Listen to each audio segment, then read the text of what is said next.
அளவுக்கு நம்ம வீட்டு குழம்பு மிளகாய் தூள் தான், நீங்கள் அந்த அளவுக்கு மிளகாத்தூள் போட்டு வச்சுக்கோங்க. இதை வந்து நம்ம எண்ணெய் ஊற்றி கடுகு போட்டு வெந்தயம் போட்டு நம்ம தாளிச்சிட்டு, கடுகு வெந்தயம் போட்டு தாளிச்சிட்டு, பூண்டு இதில் நம்ம இப்போ நம்ம சேர்க்க போகிறது இல்லை. நம்ம வெந்தயம் போட்டு கடுகு போட்டு தாளிச்சிட்டு கருவேப்பிலை போட்டுட்டு வெங்காயம் நல்லா வதங்கட்டும். வெங்காயம் நல்லா வதங்கின பிறகு நம்ம தக்காளியை போட்டு நம்ம நல்லா வதக்கிக்குவோம். வதக்கிக்கிட்டு தக்காளி வெங்காயம் எல்லாமே நல்லா வதங்கின பிறகு நம்ம இந்த கரைச்சி வச்சுக்கிற இந்த புளி தண்ணி, இந்த மிளகாய் தூள், இந்த தண்ணியை எடுத்து நம்ம அதில் ஊற்றி நம்ம வந்து அதை நல்லா கொதிக்க விடுவோம். நம்மளுக்கு எந்த அளவுக்கு திக்னஸ் வேணுமோ அந்த அளவுக்கு நம்ம கொதிக்க வச்சுக்குவோம். எல்லாம் நல்லா கொதித்து அது எண்ணெய் பிரிஞ்சு மேலே வரும்போது நம்ம அந்த மீன், இந்த காரப்பொடி மீனை வந்து நம்ம போட்டுடுவோம். போட்டுட்டு ரொம்ப கொதிக்க விடக்கூடாது. நம்ம போட்டுட்டு நம்ம வந்து ஒரு 2-3 நிமிஷம் தான் நம்ம கொதிக்க விடணும். ஏன்னா குட்டி குட்டியாக இருக்கும், அது சீக்கிரம் கரைஞ்சிடும். அந்த நம்ம மீனை போட்டுட்டு நம்ம வந்து இதில் என்னன்னாக்கா, இன்னொன்று நம்ம கார மீனுக்கு எப்பயுமே நம்ம இந்த மாதிரி செஞ்சால் தான் டேஸ்ட்டு கொடுக்கும்.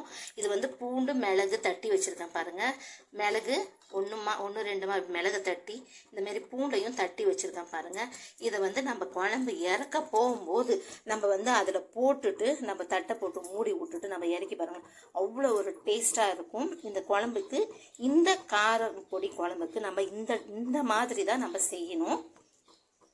இப்போது எல்லாம் நம்ம ரெடி பண்ணி இந்த அளவுக்கு குழம்பு கொதிச்சு வந்துருச்சு. உங்களுக்கு எந்த அளவுக்கு திக்னஸ் வேணுமோ நீங்கள் அந்த அளவுக்கு வச்சுக்கோங்க. அப்படியே போடுறேன், மீன் எடுத்து போடுறேன். இப்போ நம்ம மீனை போட்டுக்கலாம்.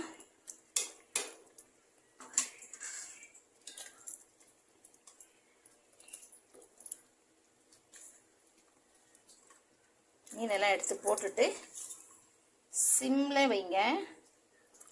சிம்மில் வச்சுட்டு ரொம்பவும் சிம்மில், கொஞ்சம் நார்மலாக கொஞ்சம் சிம்மில் வச்சுட்டு மீன் எல்லாம், அந்த கார மீன் எல்லாத்தையும் அதில் நம்ம போட்டுடுறோம். போட்டுட்டு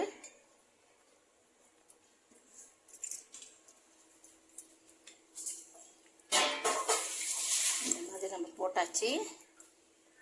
இந்த மாதிரி போட்டுட்டு நான் சொன்னேன் இல்லைங்களா, இந்த மிளகு பூண்டு தட்டி வச்சுருக்கோம் இல்லையா, இதையும் நம்ம போட்டுடலாம்.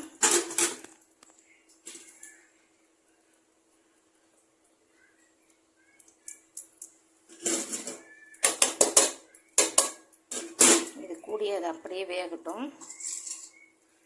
தட்டு போட்டு நம்ம மூடி விட்டுடலாம். அப்படியே அந்த மீனோட அதுவும் அப்படியே சேர்ந்து கொதிச்சு வரட்டும். ரொம்ப நேரம் மீனை வேக விடாதீங்க. இந்த கார மீன் இந்த மாதிரி தான் செஞ்சால் தான் டேஸ்ட்டாக இருக்கும். கொஞ்சம் நம்ம தட்டு போட்டு நான் மூடி விட்டுறேன். குழம்பு கொச்சிருச்சுன்னு நினைக்கிறேன். மீன்லாம் நல்லா வெந்து இங்கே பாரு, திறந்த உடனே அந்த மிளகும் அந்த பூண்டுடைய வாசனை செம்மையாக அடிக்குதுங்க. அப்படியே அந்த வாசனையாக நம்ம கொத்தமல்லி தழை தூவிட்டு நம்ம குழம்பு இறக்கிடுவோம். அவ்வளோதான், நம்மளோட காரப்பொடி குழம்பு ரெடி ஆயிடுச்சு. நீங்களும் ட்ரை பண்ணி பாருங்கள், நல்லா டேஸ்ட்டாக இருக்கும்.